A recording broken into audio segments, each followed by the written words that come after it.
Right, my bug out bag. Right, it's this rip-off copy of a Snug Pack response pack. Yeah.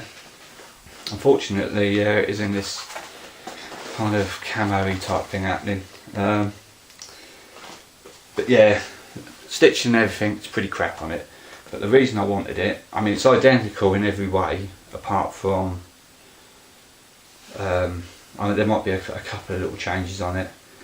It did come with the metal clips, you know, the zip clips, which it's being made more noise than my kids do when you don't want them to. So I changed them over. I just put these on. I had a load of these spare from my hobo kits that I make, so changed those over. But the main reason I got this is on the Snug Pack response pack. You have the belt loops here, which you can tuck behind this pad, and it can sit around your waist, yeah. But they've actually got them on the top, which I thought was great. Okay, so with this, it's part Velcro and a little snap lock.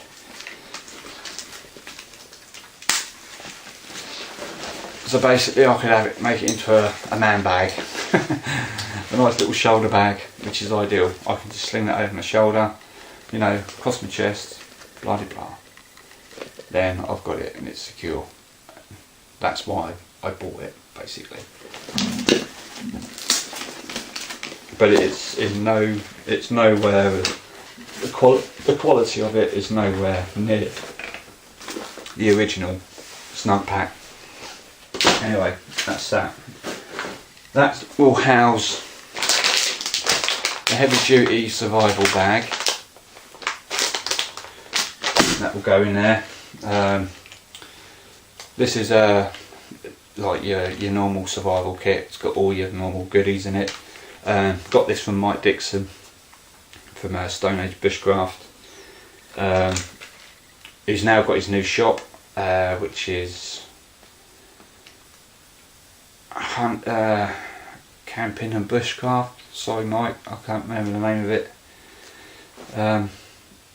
Yeah, but if you go to his main site, Stone Age Bushcraft, then you'll find a link on there straight to his new shop. But that's one of it. He made this one up and for me, so cheers for that. I actually got this for somebody else at the time actually as well, but I ended up keeping it.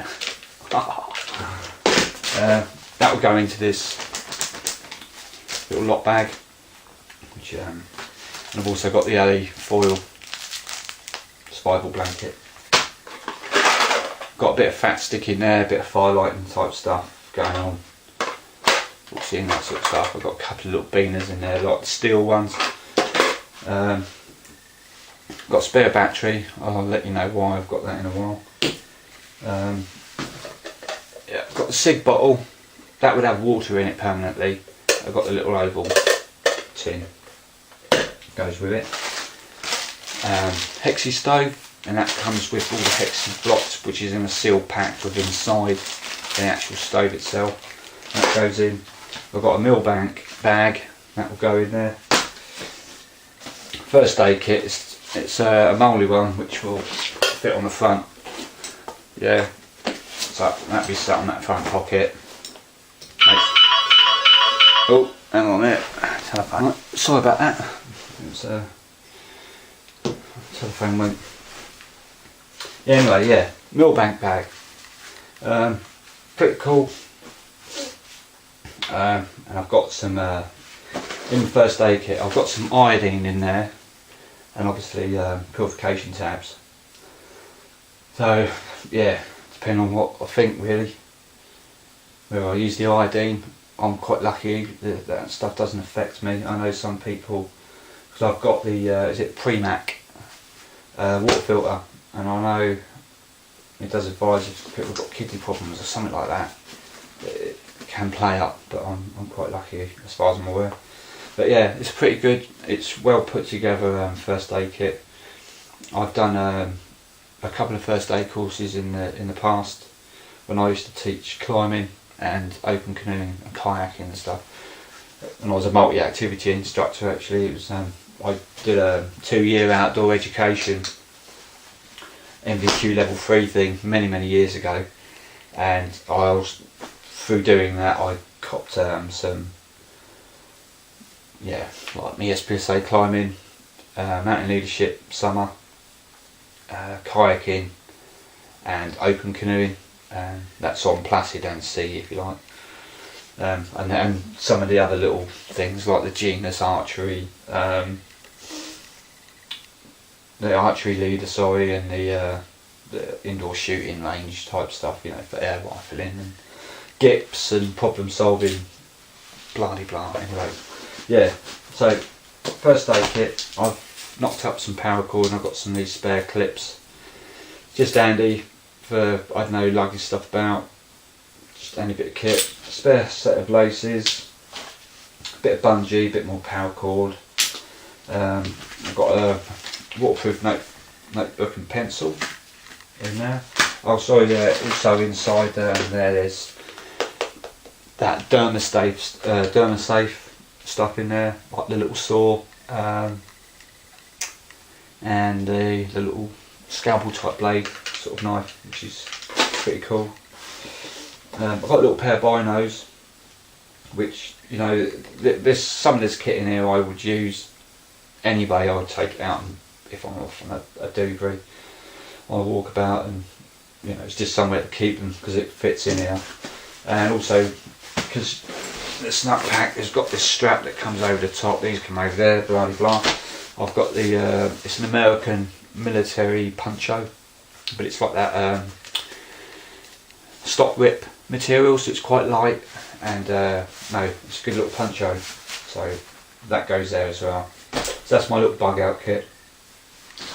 And also, which would go with that, is obviously I've got the Bontier vest, which is a pull over the top job. I've got my Moore knife. This is a stainless steel one, which has got the small grind and a bigger grind on it, but that sits on there and it sits quite well.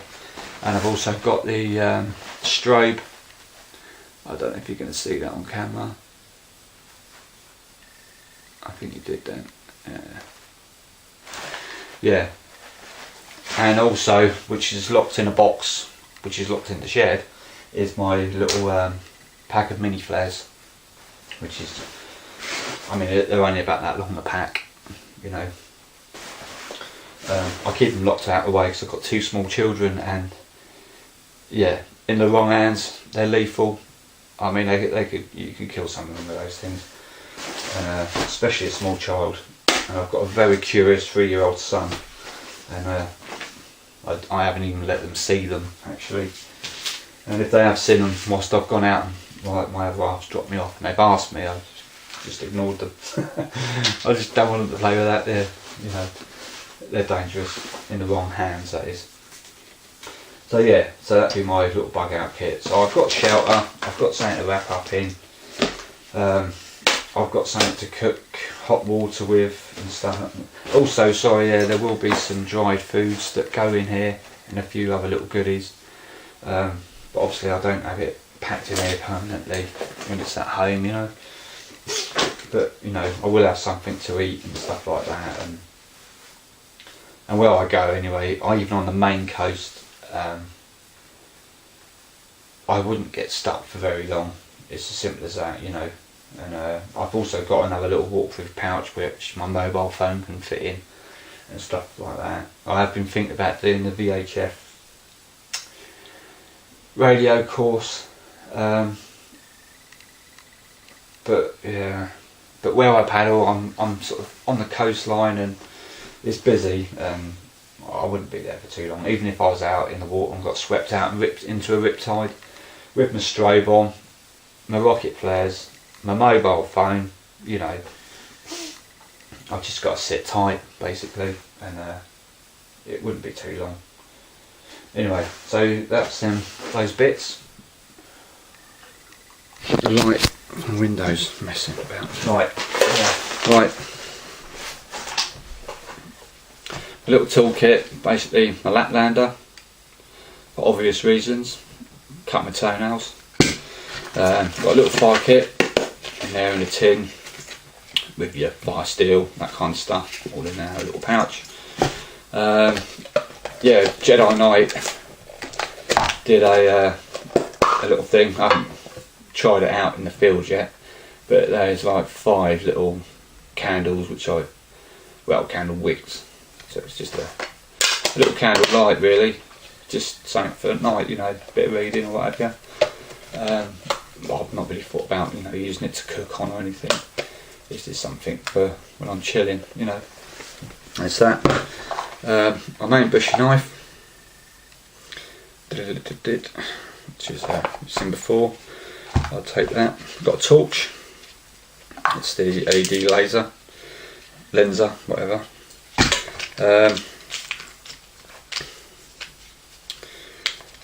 A little Ritter knife, which you've seen on a previous review, which I'll probably use for like food prep, you know, a bit of skinning, what have you, that kind of stuff. Wash kit, pair of leathery gloves, a couple of light sticks. Got a few beaners in that with my, I mean these, they last about 10, I think one's 30 years, one's 10 years. It just permanently glows like a illumination stick. They're ideal on my rucksack and stuff like that. So they're going there. Got myself a compass, a few cable ties, Leatherman Wave multi-tool, which you've all seen. I'll be taking this small forest axe, the Grand's Force, and I'll be taking the bear. A bit of ground clearing. It does work. I don't care what anyone says. Up your arse, as far as I'm concerned. It works. Yeah, okay. And it makes a nice little addition to what I do personally. Right, all of the smaller items here fit into the British Army Medi collapsible pouch, which is pretty cool. I've got this as well, which is like my foraging bag on the coast. The actual bag itself stays attached to it. That's quite cool. But it's quite big. It's got like a wiry top to it, which is pretty cool. You know, you can wash in this as well, put nice warm water in it, you can have decent wash in the morning, soak your feet in it if you have to, and it's great for like cockles and shellfish and that. You can just wade out, put a little bit of seawater in it, you know, if you want some seaweed, that kind of stuff, a bit of foraging, that's the idea behind me having that.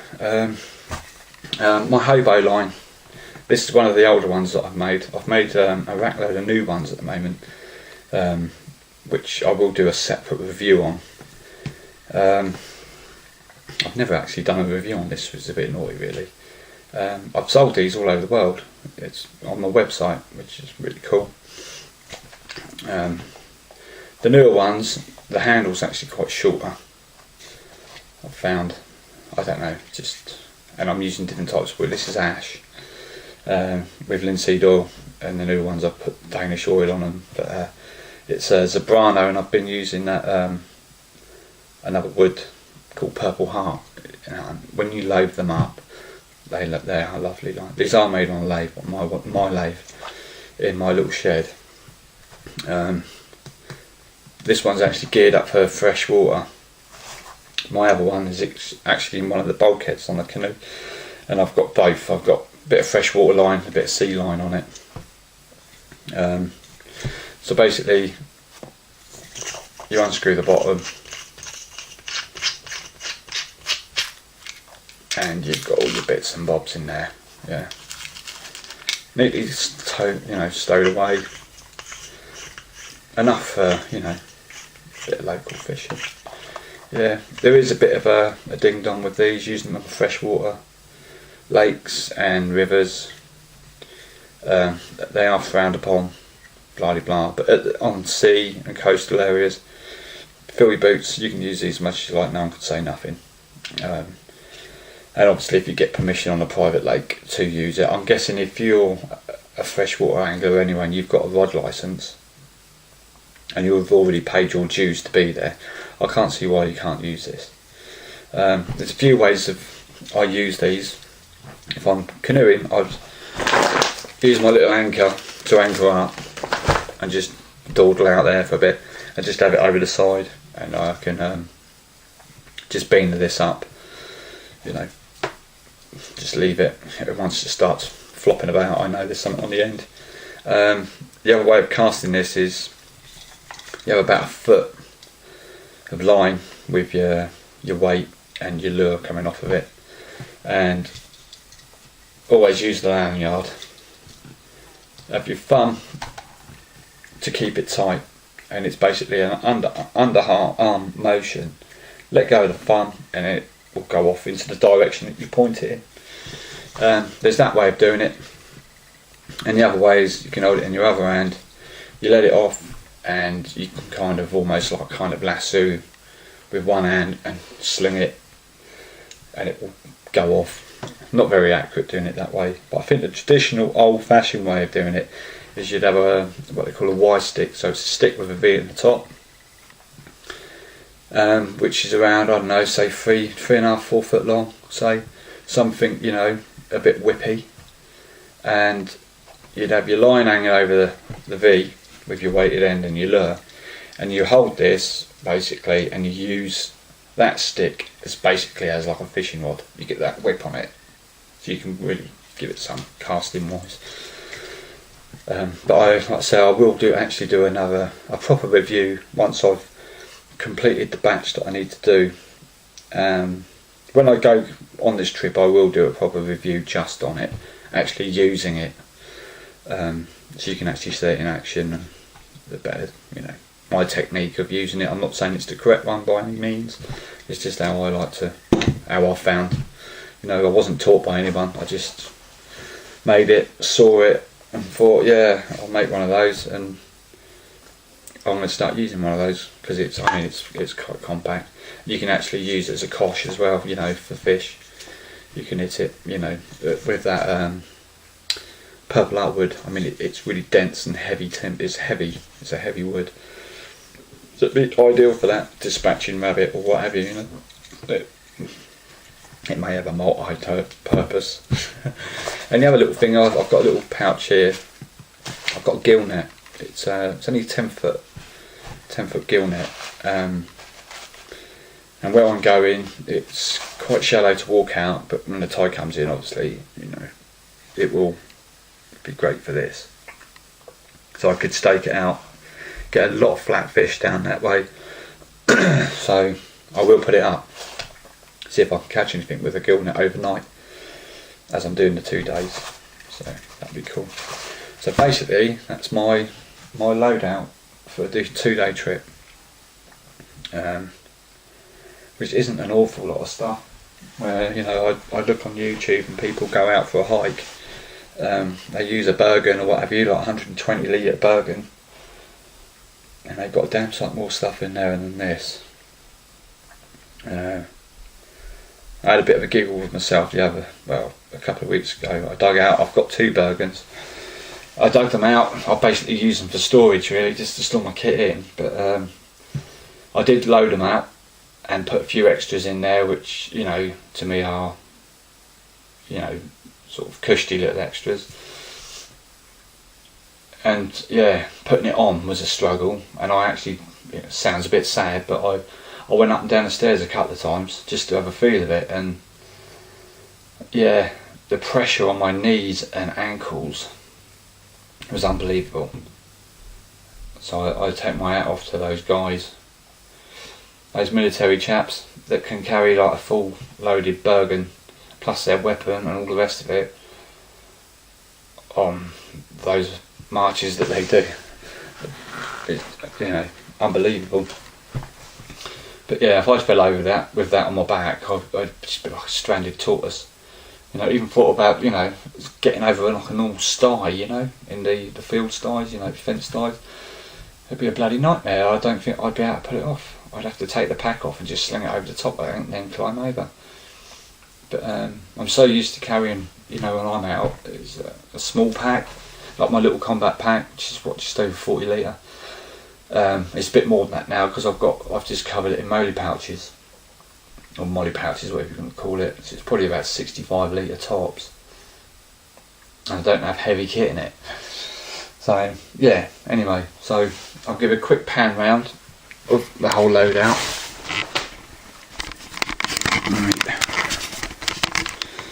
So that's my toolkit and a few little extra bits and bobs. My cook kit, obviously minus the food, and there's the old tub that's going to go in.